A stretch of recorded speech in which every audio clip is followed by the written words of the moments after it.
এটা প্রতিদিন বৃদ্ধি পাচ্ছে এবং আমরা মনে করি যে 5ই অগস্টের পরে অভ্যুত্থানের পরে একটি বিপ্লবের মাধ্যমে যখন একটি গণতান্ত্রিক সরকার দেশ পরিচালনার দায়িত্বে আছে, ঠিক সেই মুহূর্তে স্বাস্থ্য ব্যবস্থায় নিয়োজিত যে সমস্ত চিকিৎসক এবং আমাদের স্বাস্থ্যকর্মীরা আছেন তাদের উপরে এই ধরনের যে অত্যাচার চলছে, নির্যাতন চলছে, তাতে করে একটি জিনিস সন্দেহ হয়, প্রতীয়মান হয় যে বাংলাদেশের স্বাস্থ্য ব্যবস্থাকে বড় মুখাপেক্ষী করার একটি ষড়যন্ত্র বলে আমাদের মনে হচ্ছে। আপনারা জানেন যে বাংলাদেশ থেকে প্রতি বছর প্রায় $4 বিলিয়ন বিদেশে চিকিৎসা খাতে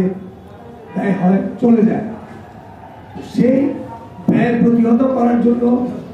আমরা কিন্তু চিকিৎসক সমাজ এবং বাংলাদেশের স্বাস্থ্য ব্যবস্থায় যারা জড়িত সবাই আমরা চেষ্টা করছি এবং ধীরে ধীরে সেটা কিন্তু কমে আসার পর্যায়ে ছিল। কিন্তু যে ধরনের কর্মকাণ্ড চিকিৎসকদের এবং চিকিৎসার ব্যবস্থায় যারা জড়িত তাদের উপর পরিচালিত হচ্ছে, তাতে করে বাংলাদেশের স্বাস্থ্য ব্যবস্থার উপরে মানুষের আস্থা দিনকে দিন কমে যাবে এবং আবারও এই বিদেশমুখিতা কিন্তু বাড়তে থাকবে। সেই জায়গায় আজকে আমাদের এই সাংবাদিক সম্মেলন আমাদের স্বাস্থ্য কর্মীদের, চিকিৎসকদের নিরাপত্তা এবং একই সাথে বাংলাদেশের জনমানুষের স্বাস্থ্য ব্যবস্থা প্রাপ্তির বিষয়ে যে আকাঙ্ক্ষা,